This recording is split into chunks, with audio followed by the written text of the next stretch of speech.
అలాగే కృష్ణా గుంటూరు ఆ ప్రాంతాలకు సంబంధించి సన్న రకాలు విపరీతంగా పండించారు. ప్రభుత్వమే ప్రోత్సహించింది. అచ్చెన్నాయుడు మరి వ్యవసాయ శాఖ మంత్రిగా సన్న రకాలని నేను ప్రోత్సహిస్తున్నాం, మీరు పండించండి, వాటికి అత్యధిక ప్రాధాన్యత ఇవ్వండి అని చెప్పాడు. ఆయన మాట ప్రకారం కూడా చాలా మంది సన్న రకాలు వేశారు. సన్న రకాల్లో ముఖ్యంగా 1224 మార్టేర్ సాంబా ఒకటి, 1262 ఆర్ఎన్ఆర్ సాంబము ఆర్ఎన్ఆర్ ఒకటి, BPT 5204, JJL 1798, NLR 3449, Ankur Sonam and సూపరం ఇవి రకరకాల నేమ్స్ తో రాష్ట్రంలో వివిధ ప్రాంతాల్లో ఇవి పండించడం జరుగుతుంది. ప్రత్యేకంగా వీటికి ఇంగ్లీష్ లో కూడా ఎక్స్పోర్ట్ సూపర్ ఫైన్ వెరైటీస్ అంటాం, సన్న రకాలు అంటాం. ఈ సన్న రకాలకి మద్దతు ధర జగనన్న 2800-900 వరకు ప్రకటించారు. 2900 కొనుగోలు చేయటం జరిగింది. ఇప్పుడు ఈ ప్రభుత్వం అధికారంలోకి వచ్చిన తర్వాత 1700-1800కి పడిపోయింది. నిన్న నేను చాలా ప్రాంతాల్లో తిరిగాను, కల్లాలకు వెళ్ళాను, రైతులను స్వయంగా కలుసుకున్నాను. కారులో వస్తూ కూడా ఈస్ట్ వెస్ట్ కృష్ణా గుంటూరు ప్రాంతాల్లో కూడా అక్కడే పొలాల దగ్గరికి వెళ్ళి కనుక్కోవటం జరిగింది. వాళ్ళతో మాట్లాడితే వచ్చినటువంటి రిపోర్ట్ ఏంటంటే శ్రీకాకుళం, విజయనగరం, విశాఖపట్నం ప్రాంతాల్లో 30-40% వరకు ఇంకా సన్న రకాలు రైతుల వద్దనే ఉన్నాయి, పొలాల్లో ఉన్నాయి. గోదావరి జిల్లాల్లో కూడా 30% పైచిలకు, 40% వరకు గోదావరి జిల్లాల్లో కూడా ఉన్నాయి. మరి అలాగే ఇకపోతే కృష్ణా గుంటూరు ఆ ప్రాంతాలకు వెళ్తే 50%, 100% కూడా ఉన్నాయి సన్న రకాలు. ఈ సన్న రకాలని చాలా మధ్యతరగతి నుంచి ఎగువ మధ్యతరగతి పెద్ద పెద్ద ఫ్యామిలీస్ వరకు కూడా ఈ సన్న రకాలను వాడతారు. వివిధ రకాలైనటువంటి వంటకాల్లో కూడా ఈ సన్న రకాలను వాడతారు. చాలా విలువైనటువంటివిగా ప్రాధాన్యత ఇస్తారు ప్రజలు. మరి వీటికి ధర ఎందుకు లేదు? ప్రజలు చూస్తే అత్యధిక ప్రాధాన్యత ఇచ్చిన సన్న రకాలకి ధర లేదు. ధర లేక రైతన్న ఈరోజు గగ్గోలు పెడుతున్నాడు ప్రతి కళ్ళంలో కూడా. నేను అన్న మాటలు వాస్తవాల్లో కదా పరిశీలించమని కోరుతున్నాను. ప్రతి కళ్ళానికి వెళ్ళండి. నేను ఎలా అయితే వెళ్ళి చూశానో అధికారులకి అవకాశం లేదు, వెళ్ళినా డబ్బులు లేవు, లిమిట్స్ పెట్టేసి క్లోజ్ చేసేసినారు, ధాన్యం అంతా కొనుగోలు చేశామన్నారు. అసలు నేను ఈ ఇంటర్వ్యూ ప్రారంభిస్తూ పవన్ కళ్యాణే దీనికి ప్రధాన కారకుడు అని అన్నాను. దానికి కారణం ఏంటంటే ఆలోచన లేని విధానంతో, కనీసం అవగాహన లేకుండా సీజ్ ద షిప్ అన్నావు కాకినాడలో. నువ్వు సీజ్ ద షిప్ అన్నటువంటి మాట నాకు తెలిసి ఆ షిప్ కోసం పనామా షిప్ అది, స్టెల్లా షిప్ అది, అక్కడ దానికి ఇంచుమించు 3 కోట్ల ఎంతో ఫైన్ పడిందని విన్నాం. దాని మీద సిట్ వేస్తామని ఏర్పాటు చేశాడు, సిట్ వేస్తామని చెప్పారు. సిట్ ద్వారా దర్యాప్తు జరుగుతుందని చెప్పారు. సిట్ ద్వారా అసలు పీడిఎస్ రైస్ ఎక్కడివి, ఎక్కడి నుంచి ఎక్కడికి వెళ్ళాయి, ఎవరి ఖజానాలోకి వెళ్ళాయి, అసలు మనోహర్ సంబంధిత మినిస్టర్ ఫర్ సివిల్ సప్లైస్ ఏమైనా రిపోర్ట్ ఇచ్చారా? అసలు సీజ్ ది షిప్ ఎక్కడుంది? సీజ్ ది షిప్ వ్యవహారం గురించి ఎందుకు చల్లబడిపోయింది? దీన్ని ఎవరు చల్లార్చారు? దీనికి అసలు కారకులు ఎవరు చెప్పారా? సిట్ రిపోర్ట్ ఏమైనా ఉందా మన దగ్గర? ఇస్తారా? ఇవ్వగలరా? పోని మాట్లాడారు. మీరు మాట్లాడినటువంటి మాటల వల్ల, నిర్వాహకం వల్ల ఇదే సన్న రకాలని బ్రహ్మాండంగా ప్రతి రైతన్న కూడా ఈ రాష్ట్రంలో కాకినాడ పోర్ట్ నుంచి, విశాఖపట్నం పోర్ట్ నుంచి విస్తారంగా ఎక్స్పోర్ట్ మార్కెట్ జరిగింది.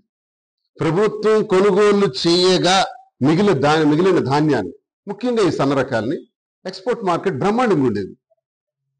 2900-2800 వరకు ఎక్స్పోర్ట్ మార్కెట్కి అమ్మకాలు జరిగేవి. కానీ ఈరోజు ఏది? అమ్మకాలు ఆగిపోయినాయి. ఎందుకు ఆగాయి? కేవలం సీజ్ ది షిప్ అన్న కారణంగా ఎక్స్పోర్ట్స్ అన్ని ఆగిపోయినాయి. ఎక్స్పోర్ట్స్ ఆగిపోవటం వల్ల ఈ ధాన్యం అన్ని కళ్ళల్లో మిగిలిపోయాయి. అందుకే నేను చెప్పాను, దీనికి ప్రధాన కారకుడు పవన్ కళ్యాణ్. నోటి దురదుంది కదా, అధికారం ఉంది కదా అని ఇష్టానుసారం మాట్లాడితే ఇలాగే జరుగుతుంది. రైతుల నడ్డి విరగ్గొట్టారు. ఈరోజు ఏం చెప్తారు మిస్టర్ పవన్ కళ్యాణ్? మీకు అధికారం ఇచ్చింది ఆ రోజు 31,000 మంది మహిళలు అదృశ్యమైనారు, కేంద్ర నిఘా బృందాలు చెప్పాయి, వాళ్ళని అందరినీ వెనక్కి తీసుకురాలేకపోతుంది ఈ ప్రభుత్వం అన్నావు. మరి నువ్వు ఈరోజు డిప్యూటీ చీఫ్ మినిస్టర్ అయ్యావు కదా, గెలిచావు కదా, ఈ మాట చెప్పి ఇంచుమించు సంవత్సరంన్నర కాలం అయింది కదా, మరి ఏం చేస్తున్నావు? గాడుదలు కాస్తున్నావా? ఏమో 31,000 మంది మహిళలు అదృశ్యమైన వాళ్ళు ఎక్కడున్నారో తెచ్చావా? అసలు తెస్తావా? అసలు నిజమేనా? నాకు చెప్పు సమాధానం. ఒక కౌన్సిల్ మెంబర్గా నీకు అడుగుతున్నా, అది నిజమా అబద్ధమా ఇప్పుడు చెప్పాలి క్లారిటీ. లేదు 31,000 మంది మహిళలు ఏం తప్పుకోలేదు, నేను అబద్ధం ఆడానంటావా? ఒకవేళ 31,000 మంది మహిళలు అదృశ్యం అంటే వాళ్ళని తెచ్చి మాకు ప్రజలకు అప్పచెప్తావా? వాళ్ళ తల్లిదండ్రులకు అప్పచెప్తావా? చేయి. సనాతన ధర్మం ఏదో మా నాన్న సిగరెట్ తాక్కోమన్నారు, దీపంలో ముట్టించుకోమన్నారు, ఆవు మాంసం ఎంత తినాలంటే అంత తినేయచ్చు. సనాతన ధర్మం గురించి మాట్లాడతాం. ఈరోజు తిరుపతిలో సుమారు 200 వరకు ఈరోజు గోవులు మరణించాయి. ఇది ఎప్పుడు చరిత్రలో జరగలేదు. గోశాల నిర్వాహకం ఎలా ఉందో చూడండి, సనాతన ధర్మాచార్య తాలూకా విధానాలు చూడండి. ఈ కూటమి ప్రభుత్వంలో ఈ రోజు వరకు అధికారంలోకి వచ్చి హత్య రాజకీయాలు, ఎంతమందిని చంపారు నడి రోడ్డు మీద, కేసులు, ఇలా మాట్లాడితే వెంటనే కేసులు. నా మీద కూడా రాష్ట్రంలో చాలా కేసులు కట్టేసినారు. చేసుకోండి, అరెస్ట్ చేసుకోండి. నేను ఇప్పుడే ఓపెన్గా తిరుగుతున్నాను కదా, నేనేమైనా నేరం చేస్తే అరెస్ట్ చేయండి.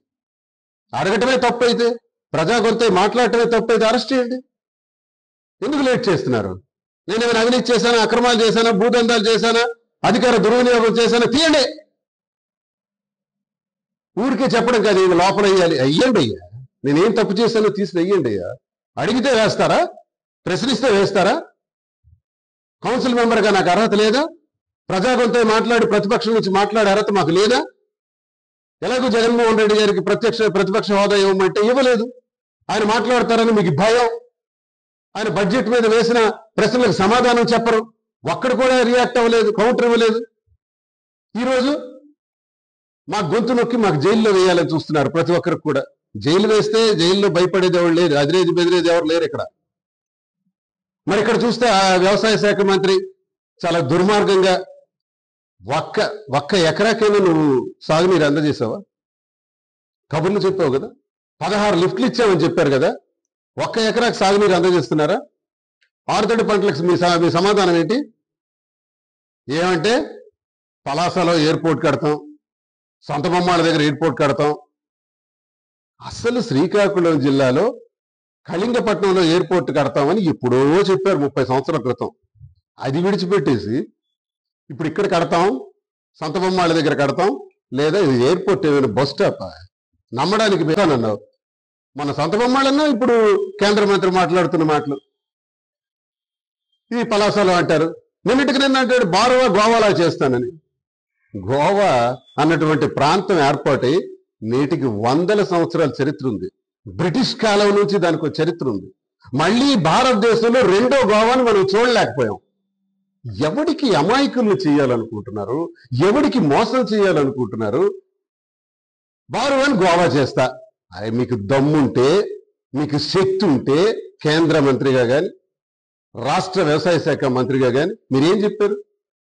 ఏప్రిల్ 1923వ సంవత్సరాన జగన్మోహన్ రెడ్డి గారు 60 సంవత్సరాల నాటి కళ భావనపాడు పోర్ట్, దానికి 15,000 ఎకరాలు భూమి ఉంటేనే అది నిర్మించగలమని చెప్పిన మీరు అలా కాదు 1260 ఎకరాల్లో కూడా పోర్టు నిర్మాణం చేస్తామని జగనన్న ఏప్రిల్ 19న శంకుస్థాపన చేస్తే ఏడాదిలోగే షిప్పు తెస్తామని చెప్పి షిప్పు తీసుకొచ్చిన ఘనత జగనన్న ప్రభుత్వాన్ని. అంతేకాదు 80% మేము పూర్తి చేసాం. దమ్ముంటే చెప్పండి, ఆ పోర్ట్ ఎప్పుడు పూర్తి చేస్తారు? ఎప్పుడు జాతికి అంకితం చేస్తారు? మీకు దమ్ముందా? ఎంతసేపు కాంట్రాక్ట్లా, లంచాలా, దోపిడీలా? ఇదేనా పని? మరి పోర్ట్ నిర్మాణానికి మీరేం ఆలోచిస్తున్నారు? పోర్టు నిర్మాణం పూర్తి చేయండి అయ్యా అంటే ఎయిర్పోర్ట్ నిర్మాణం చేస్తాము అంటారు. ఏంటిది కామెడీ? మేము అడిగాము ఎయిర్పోర్ట్, నువ్వేంటి చేసింది? జగనన్న ఇచ్చినటువంటి మూలపేట గ్రీన్ ఫీల్డ్ పోర్ట్ వల్ల ఎయిర్పోర్ట్లు వాటంతటవే వస్తాయి, స్టార్ హోటల్స్ వస్తాయి. విశాఖపట్నం లాగా ముంబై నగరంలో ఇట్టెక్కే మారుతుంది. దానికి శ్రీకారం చుట్టింది జగనన్న. మీరు చేసేదేంటబ్బా? మీరు ఒరగబెట్టేదేంటి? రైతులకు నడ్డి విరగొడుతున్నారు. వ్యవసాయ శాఖ మంత్రిగా సమాధానం చెప్పు. సీజ్ ద షిప్ అని చెప్పి ఆ దోపిడీ చేసిన ధాన్యం బియ్యం గురించి ఆ పీడిఎస్ రైస్ గురించి ఇంతవరకు సమాధానం చెప్పరు.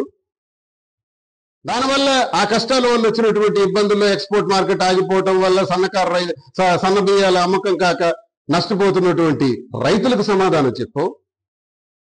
1 ఎకరా కూడా నీరందించలేని దుస్థితి మీది. మీరేమో ఎయిర్పోర్ట్లు కడతాం, ఇష్టానుసారం ప్రజలకు మోసం చేసి లింగాల వలసలో ప్రాథమిక ఆసుపత్రి ముఖ్యమంత్రి గారితో నేను మాట్లాడితే ఓపెన్ చేస్తాం. మీకున్న అర్హత ఏంటి? తెచ్చింది ఎవరు? ఓపెన్ చేస్తున్నది ఎవరు? ప్రారంభోత్సవం చేయండి, తప్పే లేదు. కానీ మేము తెచ్చామన్నది మర్చిపోకండి. మేము తెచ్చామన్నది ప్రజలకు తెలుసు. పోర్టు మేము తీసుకొచ్చాం. మీరు వెళ్ళి పోర్టు దగ్గర బటన్ నొక్కుతారు, మళ్ళీ రిబ్బన్ కట్ చేస్తారు. ఏ రైట్ ఉంది మీకు?